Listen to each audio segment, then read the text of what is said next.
This is the M1 MacBook Air. Not the new M2 MacBook Air, but the old 2020 M1 MacBook Air. Why on earth am I going to make a video about the M1 MacBook Air in 2023 that came out so long ago? That's because this machine, for the price that you get it for, still works really well.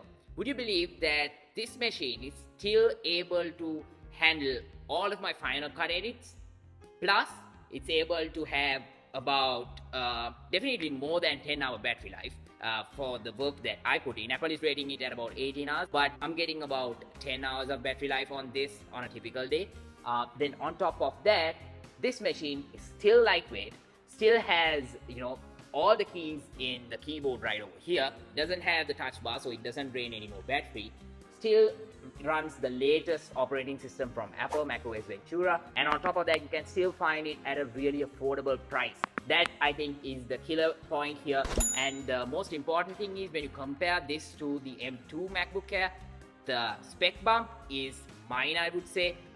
Unless you get a killer deal on the M2 MacBook Air, I still personally would be recommending the M1 Air to a lot of people, because if you are planning to buy a Mac at the most affordable price point, but it doesn't compromise on the specs and the performance, I think this still makes a good deal, because the M1 processor is still plenty powerful. Even for my Final Cut edits, I personally can still use this machine. It has 8 gigs of RAM, it has 256 gigs of internal storage.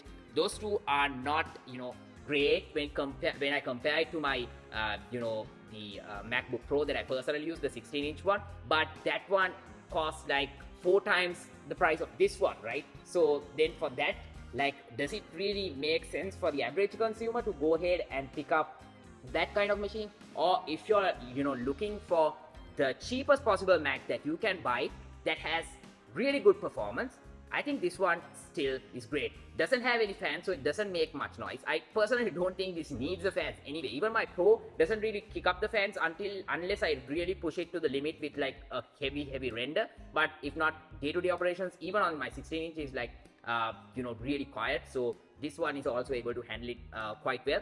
And another thing I want to point out is that if you're planning to use Apple-centric apps, like apps that are optimized for the Mac, Apple apps that are optimized for the Apple Silicon processor, the M1 chip on this, then I think you're gonna get the best benefit out of this machine. Like if you're using Final Cut for video editing, you will definitely reap the benefits of this machine. But if you're using the Adobe suite, like for an example, if you're using apps like Adobe Premiere, or if you're using Adobe Photoshop, or other apps in that lineup, they still work. Like initially we had the problem of none of those apps working on this, right? But at this point now everything is working.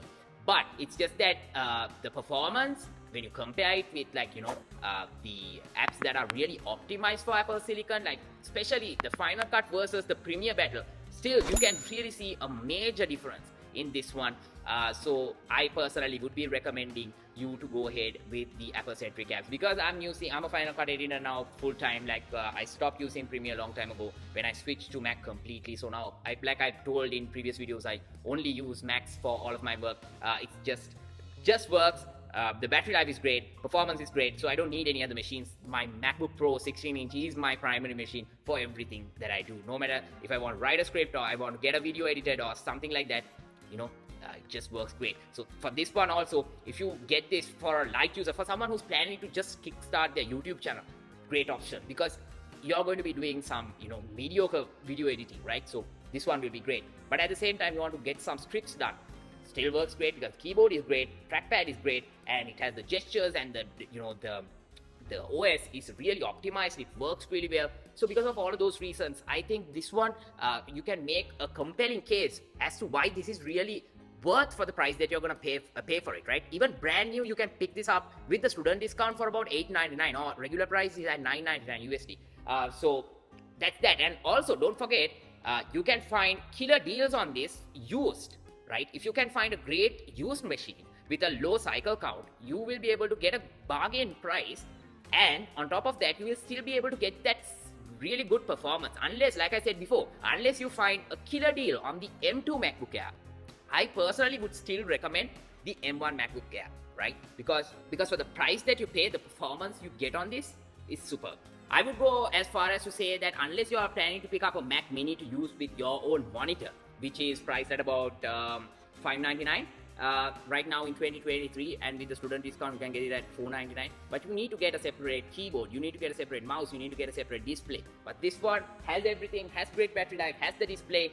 All of that is there on this machine, and it's very small and lightweight. So all of that you get here with this machine. And like I said, the battery life is great, right? So I think this is a compelling case for someone who wants to pick up a MacBook at an affordable price point, rather than picking up that fancy Windows laptop that came out that, that will just, stop getting updates, stop getting the support that you need, and stop getting, the parts that you can, like, especially in Sri Lanka, you can't find most of the parts that are required to fix most of these Windows laptops, because there are all over the place, and there are so many models and so many regions that it comes to from to Sri Lanka. So because of that, it's very difficult to find parts for the replacement. Sometimes it repairs take quite a long time, but with this one, especially if you have Apple Care, you can get it repaired from an authorized service station right here in Sri Lanka. So with all of that, I think, like I said, great deal.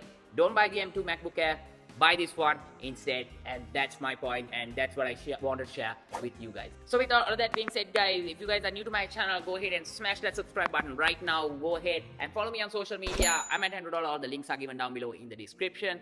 And until I see you guys in my next video, this is Banu signing out.